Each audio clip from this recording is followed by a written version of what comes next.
Jaya Jaya Shri Caitanya Jaya Nityananda. Jaya Jaya Shri Caitanya Jaya Nityananda. Jaya Jaya Shri Caitanya Jaya Nityananda. Jaya Jaya Shri Caitanya Jaya Nityananda. Jaya Dvaita Chandra Jaya Gaura Bhakta Vrinda. Jaya Dvaita Chandra Jaya Gaura Bhakta Vrinda. Jaya Jaya Shri Caitanya Jaya Nityananda. Jaya Jaya Shri Caitanya Jaya Nityananda. Jaya Dvaita Chandra Jaya Gaura Bhakta Vrinda. Jaya Dvaita Chandra Jaya Gaura Bhakta Vrinda. Hare Krishna. So we are reading from Adi Leela, chapter 1, the spiritual masters, text number 6. And here also we don't have a purport of Srila Prabhupada. Srila Prabhupada's first purport here comes only in verse somewhere way back. So, okay. I think it's not an absolute rule. Normally devotees always say, oh, there's no purport. We need some translation for Kishori Kund.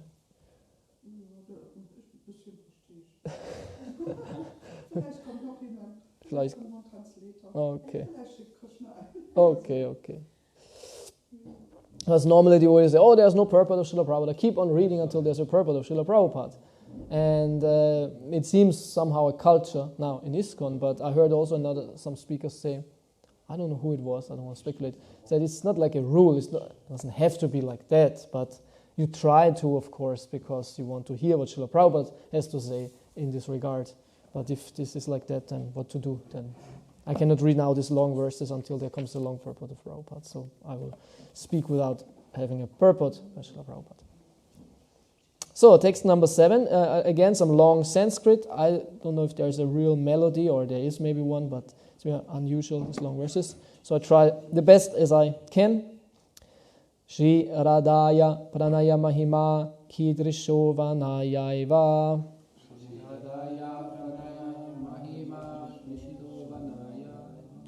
Svadyo Yenat Bhuta Madhurima Kidrisho Va Madhya.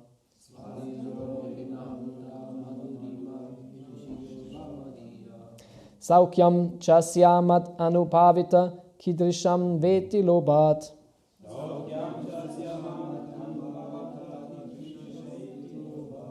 Tat Bhavadya Samajani Shachigarba Sindau Harindu.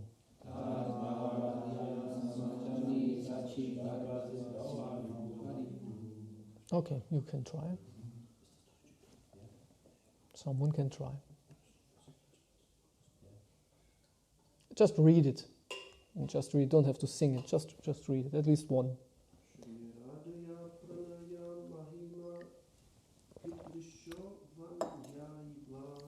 Śrīradaya Pranaya Mahima Kidrisho Vanayaiva.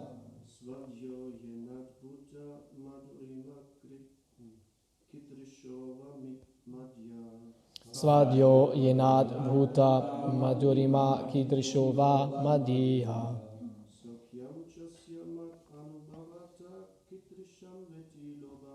Saukyam Chasya Mat Anubhavata Kidrisham Veti Lobhat.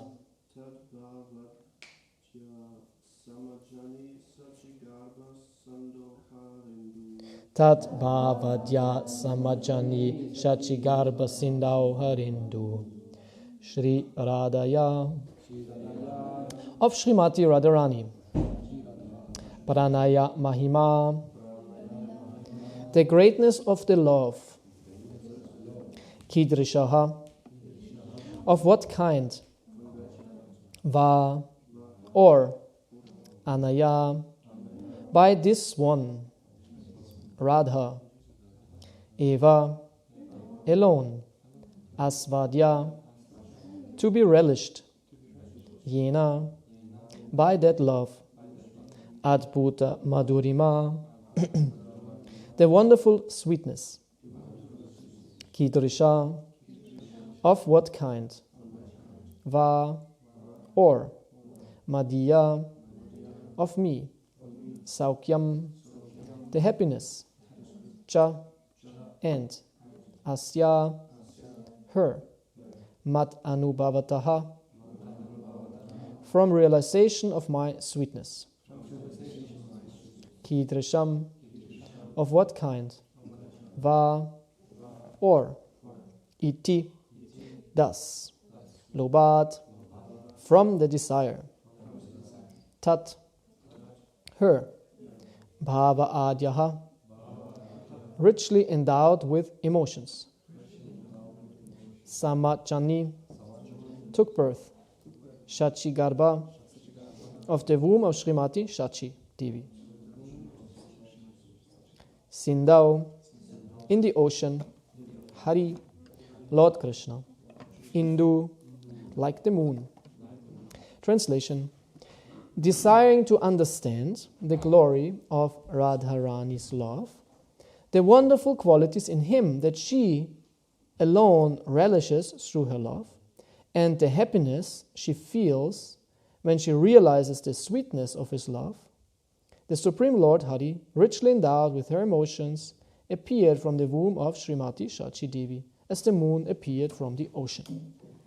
Om Ajnana-timirandasya Jnananjana-salakya Chakshumritamya Tasmai Shri Gurave Namah Kam Karoti Vachalam Pangung Lankayati Girim Yat Kripatamang Vande Shri Guruntinataranam Shri Chaitanya Manubhistam Stapitam Lina Bhutale Swayam Rupa Kadamayam Dadati Svadantikam Jai Shri Krishna Chaitanya Prabhu Nityananda Shri Advaita Gadadha Shri Vasari Gaur Bhakta Vrinda Hare Krishna Krishna Krishna Hare Hare Hare Rama Rama Rama Hare Hare. Okay, again the verse. Desiring to understand the glory of Rādhārāṇī's love, the wonderful qualities in him that she alone relishes through her love, and the happiness she feels when she realizes the sweetness of his love, the Supreme Lord Hari, richly endowed with her emotions, appeared from the womb of Śrīmatī Śacī-devī, as the moon appeared from the ocean. Hare Krishna. Good. So, Sri Chaitanya Mahaprabhu is the Yuga avatar. Every Yuga has an avatar, and Chaitanya Mahaprabhu is the one who reveals the Yuga Dharma, and the process with which we can attain the supreme goal. There are different goals which we can achieve as humans, and it's interesting that in Vedic scriptures they are more or less classified into four categories, four goals. You have karma, you have jnana, in one sense four. You have yoga and you have bhakti. So karma is the lowest. Karma means sense pleasures. Good karma, good material, grossly material situation. And there are certain scriptures, karma kanda, part of Vedic scriptures, which explain how to reach the best material situation. And best material situation is not on this earth, it's in Svarga. This is what they aim for, Svarga. So when you do karma kanda, you can be pretty sure that you go to the heavenly planets after this life and become a demigod. So, but definitely this is completely rejected by Krishna in Bhagavad Gita. He says, when you go there, you will come back. What's the use of it? You enjoy for millions of lives, years, but still you have to come back to this mortal plane. Good. So, karma, out. So then we have, and there's always a discussion, what is then actually higher? I never really understood why. Anyway, there's some different categorizations, but anyway. Then we can say yoga, mystical powers. This has like one category. Most of the time it's said karma and jnana and then bhakti. But sometimes Prabhupada says also yoga. So yoga, it means more mystical powers. When you get the Ashta Siddhis and you become like a lord of the material nature, more or less, you can. And this is also temporary. Why are all those abolished? Because they're temporary. And then you have Gyan, and Gyan means knowledge, of course, but knowledge in that sense that you have knowledge of the material world and understand that this is not worth it, and you want to go to an anti-material reality, which is a negation of the material world, so the Brahmacharya, the Brahman, the impersonal realization, and liberation is the goal of jnana, which is, of course, also not recommended. And then, in the end, there is bhakti, which is recommended. So Chaitanya Mahaprabhu came to teach the Yuga Dharma, not the Dharma, because there are different Dharmas. The Bhagavad Gita teaches Dharma, Krishna always speaks to Arjuna, you have to fulfill your dharma. You're a kshatriya, you have to fulfill your dharma. It's very important. Yeah? Happy are the kshatriyas for those who a fight, a battle comes unsought. And suddenly it opens the Svargadvara, it's also said. No? Svargadvara, it opens the doors to heaven. Happy are those kshatriyas who can fulfill their dharma.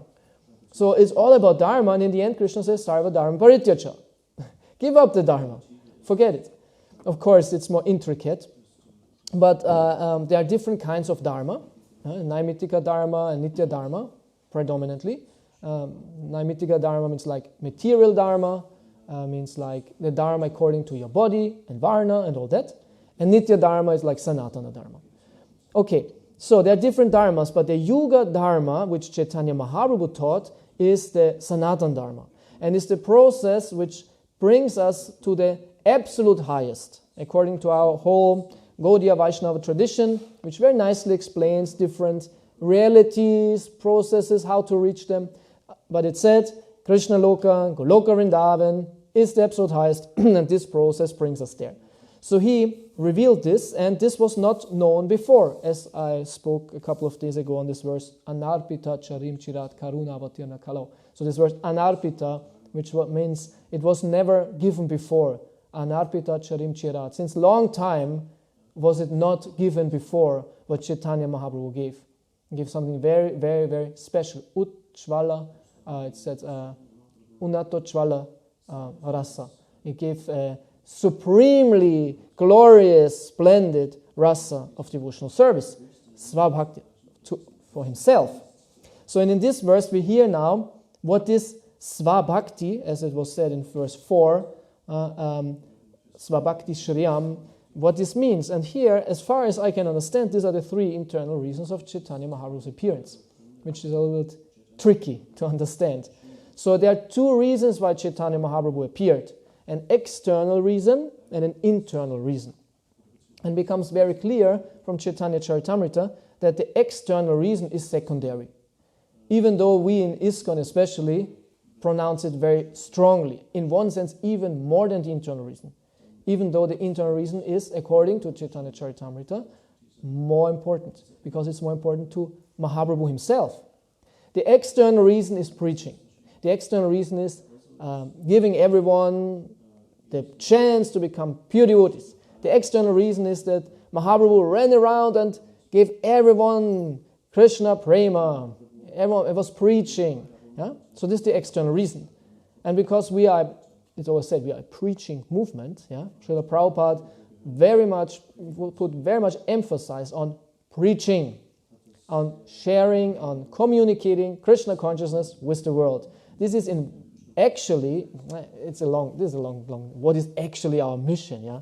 Prabhupada said so much, and you can pronounce this and that, but preaching definitely is very important. But it doesn't mean that the cultivation of your spiritual life is not important, yeah? And this is a long, long story, and this actually, I will not say a funny story, but it's a long story, yeah? Because anyway, I don't go into this. It's a long story. What is more important? What about cultivation? And what about chanting? And what about preaching? And what about sahajyas? Say the word sahajya, and they're sahajya. Don't chant so much, or you're sahajya. Don't read this, or you're sahajya. Cross misunderstanding. Okay, maybe it's not too. I don't want to make it too much a caricature, because Prabhupada spoke on it that we should be careful. But sahajya is, we're far away from a sahajya if we chant more rounds or read Goswami literature. No, it's not that we become sahajya like this. No? But we should be well grounded in Prabhupada's teachings. So, external reason is preaching. So, an internal reason why Mahaprabhu appeared, his internal reason, or is that his personal reason. The external reason is also his personal reason, because he, as God, loves the jivas, the living entities, but it's for them predominantly. And the internal reason is only for himself. The internal reason why Mahaprabhu appeared is only for himself, and there are three parts of this internal reason. And this verse speaks on this. What are these three reasons? So in general, we say the internal reason is that Mahaprabhu Mahaprabhu is Krishna himself, yeah, and he wanted to experience the love of his devotees, especially Śrīmatī Rādhārāṇī's love. He sees Rādhārāṇī in the spiritual world. Krishna is in the spiritual world with Rādhārāṇī, and they have so many pastimes. And not just Rādhārāṇī, also the gopis and all his devotees actually. And he sees how much they love him, how much they are in ecstasy serving him, and how happy they are, and everyone is in bliss. Whole Vrindavan is so absorbed and enamored by him. And he wonders, how must it feel to love me? How must it feel to love me? I see they are so happy. Nanda Maharaj is always happy, and Mother Yashoda and Radharani, of course, and all my gopas, and Krishna, Krishna, Krishna, where are you? How are you doing? And sees them, and he wonders, how must it feel? And especially he sees the extreme love of Śrīmatī Rādhārāṇī, who is super ecstatic. Mahabhava. There are different stages of prema. We say prema is the supreme goal, right? Every one of us wants to have prema to some degree, right? Someone is more, someone is less. But prema is our objective in spiritual life. Pure love of Krishna. Yeah? And when you have prema, you are very, very happy. Actually, we are so happy that we are like crazy happy. We are like crazy. And this is what Chaitanya Mahaprabhu did and showed when he was, this we find in the Antya Lila of Caitanya Caritamrita, his ecstasies are described. And they are very uncommon and can be easily misunderstood. And actually, many of his ecstasies were misunderstood, that they thought he's crazy or that he's sick. Because the symptoms are kind of like this. But he was in spiritual ecstasy. And Rupa Goswami explains in Bhakti Rasamrita Sindhu what these ecstasies are. It's called Sattvika Bhavas. And it's called Sattvika Bhava. Ashta Sattvika Bhava, meaning 8 symptoms of pure love to Krishna. Where your hairs stand on end, and your voice chokes, and what else? You roll on the ground, and you cry, and things like this. Yeah? So Radharani has this supreme ecstasy. How was this in the Vidakta Madhava, in the first chapter in the beginning, when Radharani enters Vrindavan forest? Isn't it? She enters Vrindavan forest, walks with, I think, Lalita and some gopis. And I think, it was either Lalita or Vishaka. I think it was Lalita says to her, oh, now we enter the forest of Krishna. And she's just remembering Krishna and becomes very ecstatic. Just hearing his name, she becomes completely ecstatic. And then she hears the flute of Krishna, because Krishna is sitting under some tree playing the flute, and she just hears the flute of Krishna and becomes even more ecstatic. And in the end comes Vishaka with a painting. She made like a painting of Krishna and shows this to Radharani. And she becomes so ecstatic and also remorseful, because she says, I'm so crazy, I'm so unchaste, I'm attracted to 3 different men. One's name is Krishna, the other one playing the flute, and the other one, I see the picture. That's all I have to say. And I said, no, it's the same person. It's okay. Yeah. So Radharani is having this Mahabhava, supreme ecstasy. So Krishna, when he sees all that, this extreme love. Isn't this interesting also in our world, when someone has real love, especially the saints, yeah? But also sometimes in mundane relationships, when someone is very dedicated, someone is really selfless because he loves someone, and he says, this person is more important than my life, and I do everything for this person. Especially the saints, especially those who have pure love to God, they can be so selfless, which is very amazing. As we see in Srila Prabhupada, who sacrificed everything selflessly. And we can just admire that and say, this is amazing. Why? Because we have so much egoism. I could never do that. I'm not so selfless. I'm not so transcendental. I'm so absorbed in myself. All what is important to me, this is important. And I can do a little bit which is not gratifying my ego. But a pure devotee or someone who has real love, there is no ego anymore. There's no self-interest anymore. There's only the interest of the other, of the object of love. And also in relationships we should experience that. Also in Vaishnava Sangha we should experience that.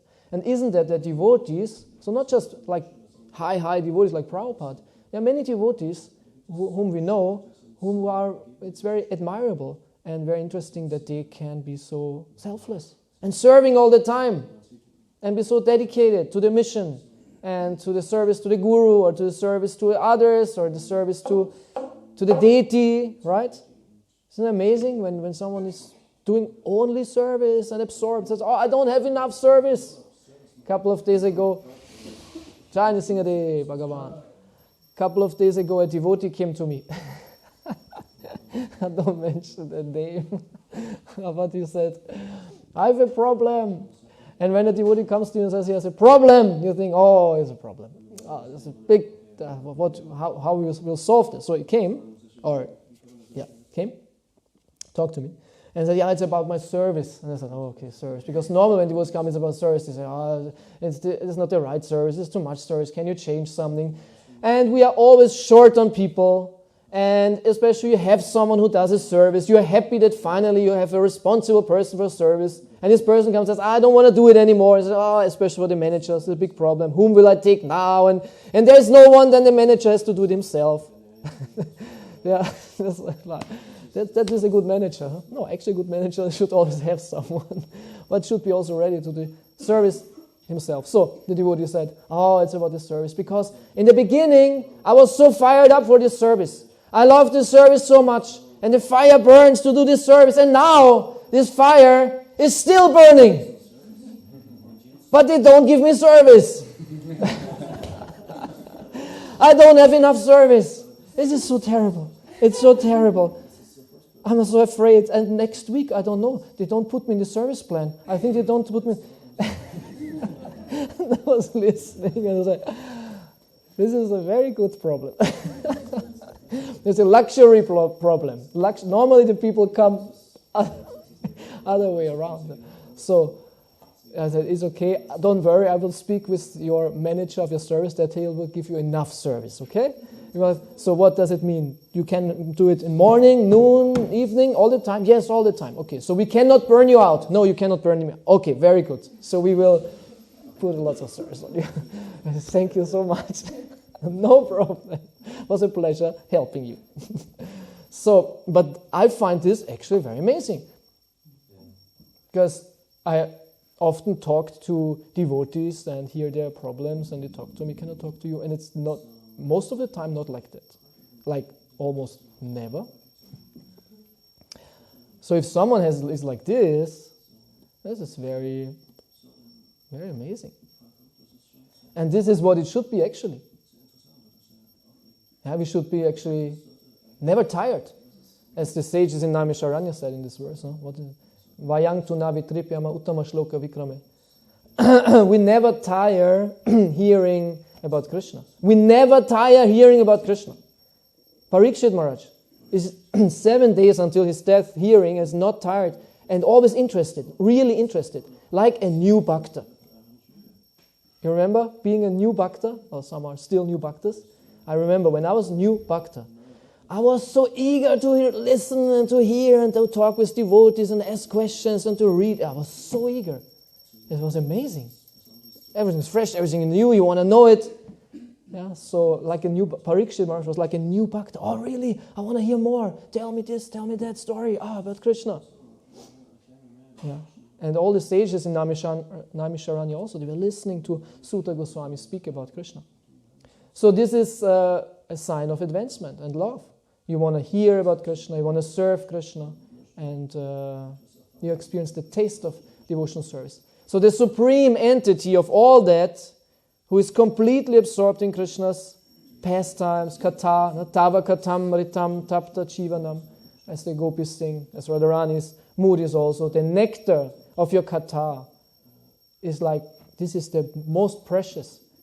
So Krishna sees Rādhārāṇī like this, and he wonders, how must it be to feel like her?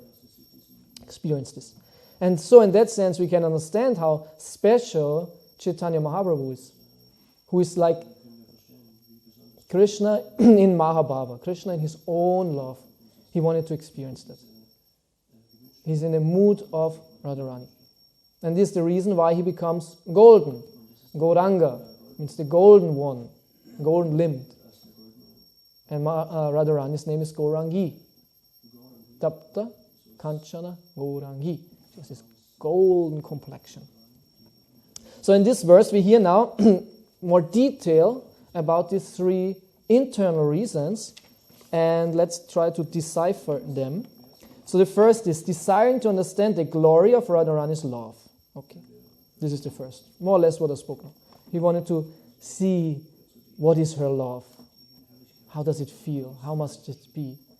Imagine feeling only 1 minute Radharāṇī's love. 10 seconds. Maybe 5 is enough. I don't know, must be pretty intense. To feel the real love for Krishna. Which implies also real Krishna consciousness, implies all the good qualities. What we can have implies complete humility and tolerance and gratefulness and dedication and wisdom and everything. The perfect state of being. So, designed to understand, and not just understand, to experience this love. Then second, the wonderful qualities in him that she alone relishes through her love. To perceive Krishna in a most direct way.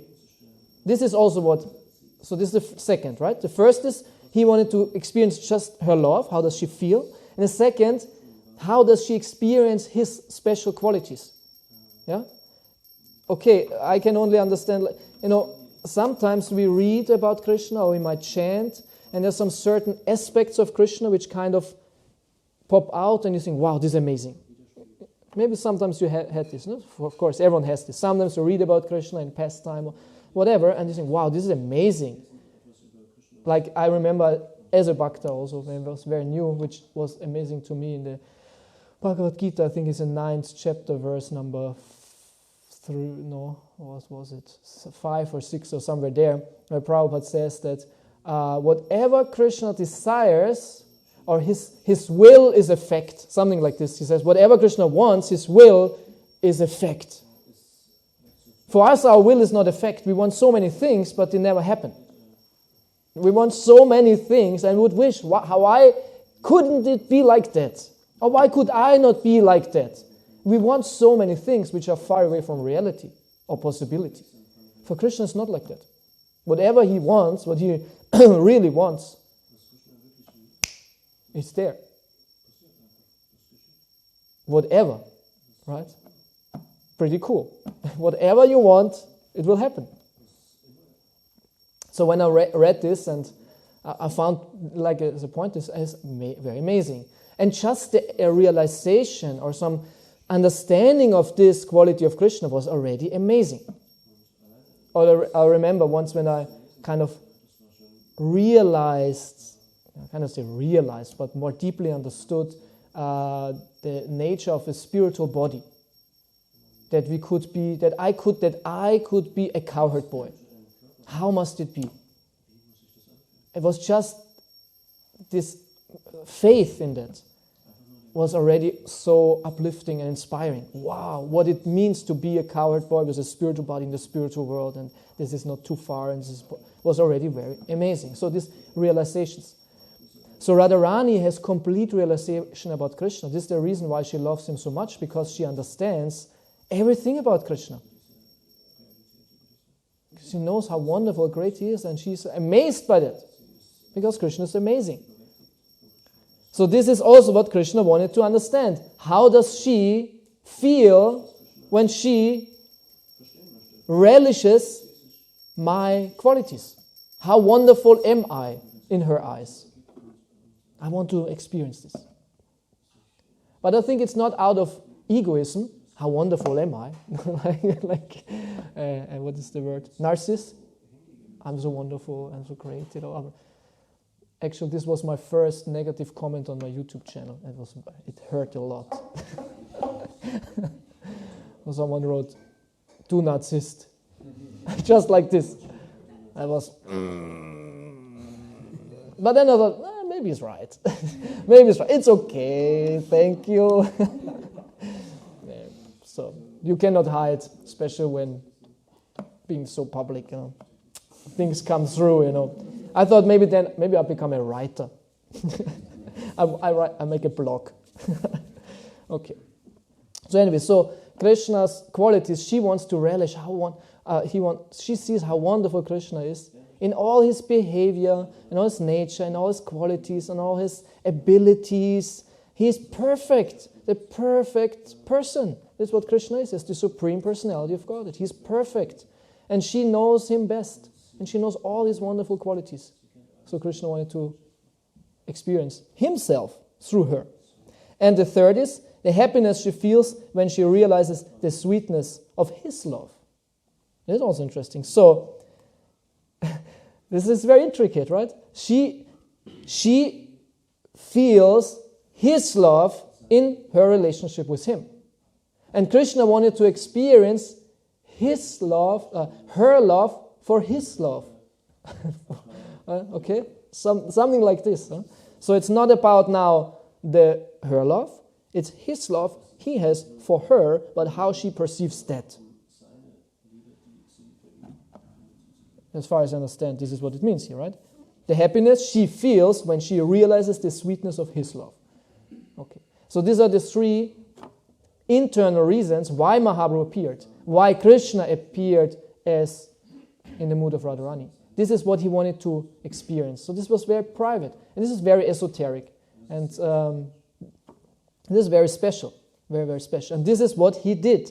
When Mahaprabhu appeared then, this is what he did, especially in the later pastimes. And this is also why the Caitanya Caritamrita is so important, because it describes these later pastimes, and especially these very intimate aspects of Mahaprabhu's appearance, and describes a lot of this Madhurya. Whereas the other biographies go a lot into his Aishvarya and put Mahaprabhu especially as the supreme personality of Godhead. Whereas Caitanya Caritamrita doesn't go so much on this point.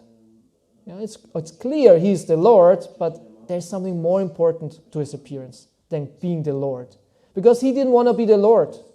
Maybe as a preacher, the external reason, there's more the lordliness to it. But actually, what is the nature of Mahaprabhu is that he wants to experience himself all these flavors of bhakti to himself. And when a devotee understands that, he enters into this internal reason and is more in the essential part of Mahaprabhu's descent. Right? And as we see then in Swarup Damodar and Ramananda Roy. Because in Antya Lila is explained that Mahaprabhu was always so ecstatic and it's very esoteric. And there were two devotees. These are very important names you have to remember. You have to know this. Swarup Damodar and Ramananda Roy. And they were his most confidential servants. One is Lalita and the other is Vishaka. I always mess it up. I think it was Swarup Damodar is Lalita and Ramananda Roy is Vishaka. Because all the associates of Mahaprabhu are associates of Krishna. Because Mahaprabhu is Krishna, and Krishna has many associates, and whenever Krishna descends, they come with him. And when Mahaprabhu as Krishna appears, then also his associates come. Like Nityananda is Balaram, and Nityananda has 12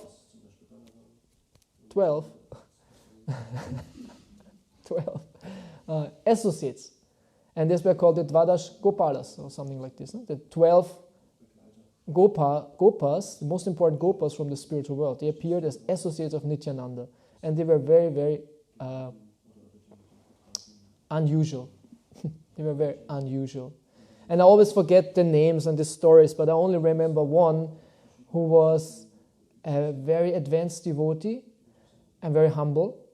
And then someone told him, he got the instruction, you should become a guru, a spiritual master. You have to initiate. So many are waiting for initiation because they're inspired by you. But he said, no, I'm so unqualified. I cannot become a guru. He said, no, you have to become a guru. Do it. It's a service. I said, no, I'm so unqualified. I cannot do this. Maybe someone remembers the name of this devotee. And then he said, okay, you push me so much. I initiate only one person. The first person I meet tomorrow, I will initiate him. I will give him initiation into Hare Krishna mantra and all that. And he said, okay. So in the morning, he woke up very early in the morning, it was dark. He went to the river to take his bath.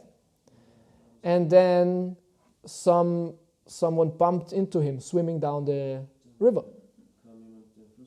And it was a dead body. And I said, okay, I initiate you. I said, I initiate. First one I meet, and he initiated him. And he came back to life. He came back to life. And I forgot always the name. But then this guy became a huge devotee. Huge. And because he was like coming back from the dead, he was fearless. And he was, always it's that the saints, they wrestle with tigers and things like this. And he was, was it not that he had this whip? I always mix it up. Because there was another devotee who had a whip. This was with someone else. Huh? And this whip was called Chai Mangal. Chai Mangal. And with this whip, he was hitting people, and through this they got love of Godhead. Yeah, maybe they were pretending. And I think this person was also the one, when he offered obeisances to Shaligram Shilas, and this was not a Shaligram Shila, it would crack. He offered obeisances, it would crack. And he would also offer obeisances to newborn children, and when these were not devotees, the child would die. And whenever there was a child born and this saint came, everyone was taking the children away. So no, it's okay, go away, Because I want to offer obeisances to a newborn child. So no, please not. Things like this. So there were a couple of very special devotees, and they were the cowherd boys in the spiritual world. So, but from the side of Mahaprabhu, it said on the side of Nityananda, his associates, these are all cowherd boys. On the side of Mahaprabhu, these were all gopis and manjaris. And Swarup Damodar, Lalita, and Ramananda Roy is Vishaka. And our Goswamis, they're all manjaris, like Rati Manjari, I think, what is that? Sanatana Goswami is Rati Manjari, I think. Then you have Rupa Goswami, Rupa Manjari. Manjaris, they are small gopis. They are very young, and they are the servants of Radha Krishna. Yeah, so very confidential servants. But what I want to tell, in the end, in Antya Lila, Mahaprabhu is not anymore having like a normal consciousness. He cannot. He's so absorbed in his mood of Radharani's mood, actually. And he's very ecstatic. And he's seeing everywhere Krishna running around like crazy. Where's Krishna? Where's Krishna? Oh, here's Krishna. Here's the Yamuna. Here's Govardhan Hill. Doing very uncommon things. And at night time, he was never sleeping. He was never sleeping. In daytime, he was running around searching for Krishna. At night, he was sitting in the Gambhira. And Gambhira is a very small room. And this was his room in the house of Kashishvara. I think it was a Kashishvara. And he was listening all night long to Krishna Lila and bhajans, which were sung by Ramananda Roy and Swarup Damodar. So that means they were such confidential servants, it said they understood every time the mood of Mahaprabhu, they knew what he wants in this rasa, in this rastika experience of Krishna, and they sang the right song, they read the right pastime, which fit to Mahaprabhu's mood. And so they were reading all night long. And it said two books they were reading especially, the Krishna Karnamrita by Bilva Mangala Thakur and Gita Govinda of Chayadev Goswami, which are very beautiful compositions about Radha Krishna. So in this Gambhira, Mahaprabhu was inside and being completely in ecstasy. And they were afraid that he does crazy things, which he did, and hurts himself. Because once he said he was rubbing his face through the wall of this Gambhira all night long. Krishna, Krishna, Krishna, Krishna, Krishna. And they came inside in the morning. Oh, what have you done to yourself? What's terrible? And they were locking and they're taking care of him. And sometimes they were locking this room. And in the morning they come and see how he's doing. And he was not inside. He was gone. And we were shocked. How can this be? We locked him somehow. Mahaprabhu has mystical powers. He was leaving and running around at the sea, because Jagannath Puri is at the sea, right? It's directly on the sea. And he was running around there, and he fell into the water of the ocean and drowning in his ecstasy. And the devotees were running and searching for him, and they thought maybe he's somewhere there at the beach and running around. And then they met a fisherman who was early in the morning fishing. And he was like, I saw a ghost, it's so terrible, I'm so shocked. He was completely crazy.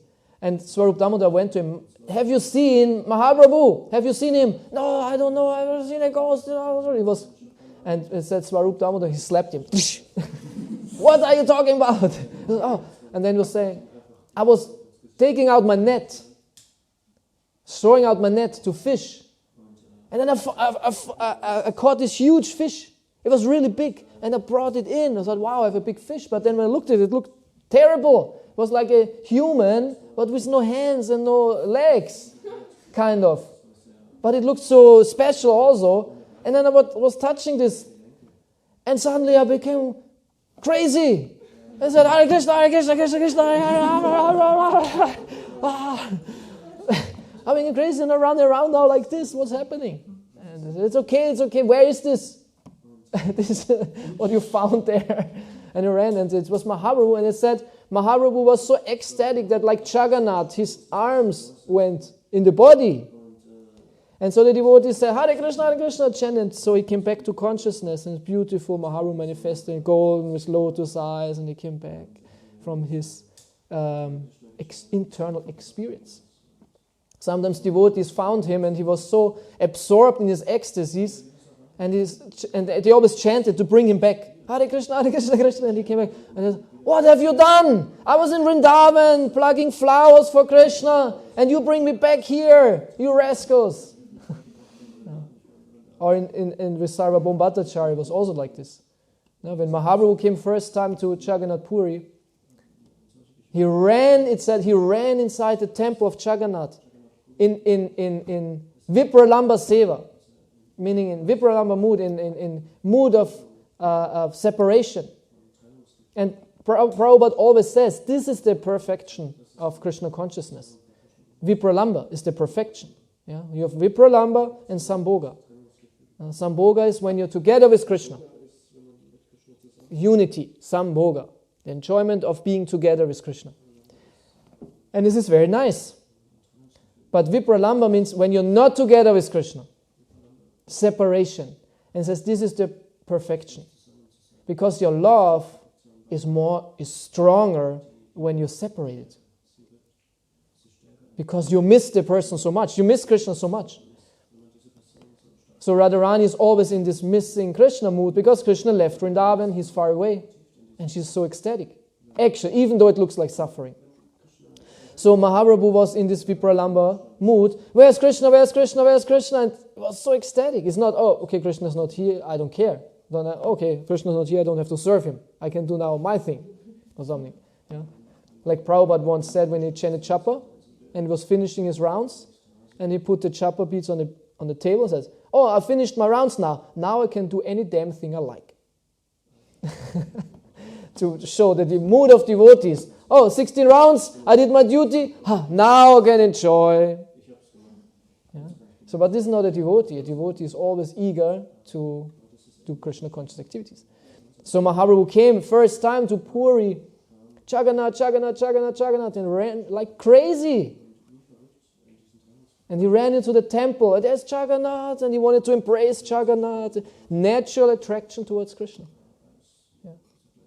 And then he fell unconscious. This is also a sign of ecstasy, unconsciousness.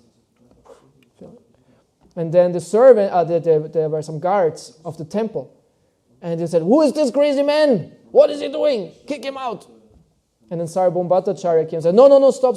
He saw this a saint." And he took him to his house. And he was completely unconscious. And some thought he might be dead. But Sarvabhauma Bhattacharya was very experienced in spiritual matters and knew, oh, this might be spiritual ecstasy. And he took some cotton, some very soft cotton, and he held in front of the nose, and so it moves very slightly. So there's some breath inside. And then the devotees came, Nityananda and two others.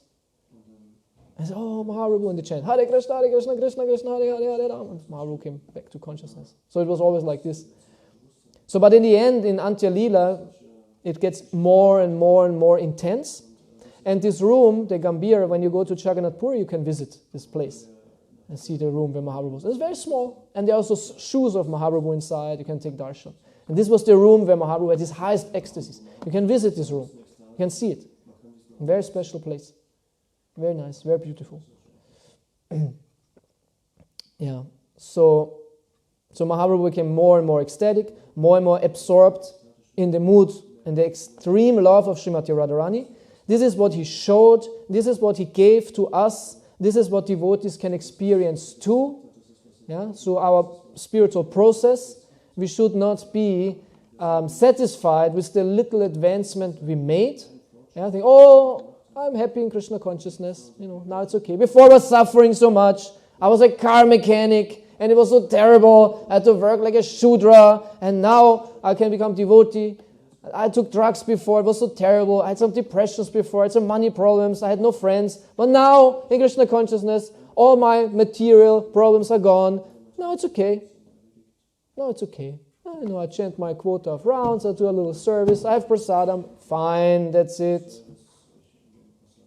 Prabhupada says in the 9th chapter of Bhagavad Gita, I think this is in verse number 3, where he speaks about the 3 kinds of devotees. And he says the Kanishta Adhikari, or he says, he experienced devotees who have economic problems, and they come to Krishna consciousness, which solves the problems, and then they go away.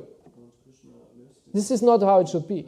Krishna consciousness should be there to follow Mahaprabhu and become super ecstatic and Krishna conscious. So we should not be satisfied with the little advancement we made. And this is also a sign of a serious devotee who understands the potential of this process and always is eager to make advancement. This is the prime motivation and reason why I do that. I want to make advancement. Should never be satisfied. Now it's enough, Krishna consciousness. So Mahaprabhu gave this process, this vision, this whole understanding, and we heard about 3 reasons of Mahaprabhu's appearance. The internal reason, which are very... You should read this. I also want to look at this again and think about it. It's very intricate. It's very like spiritual love psychology. Who loves whom and who experiences what, and change of personality, and it's actually interesting, very deep. So we are very fortunate that we can hear and know that, and should use this wonderful opportunity to practice Krishna consciousness in the association of devotees. Thank you so much. Srila Prabhupada ki jai, Nitai Gaur Premanande.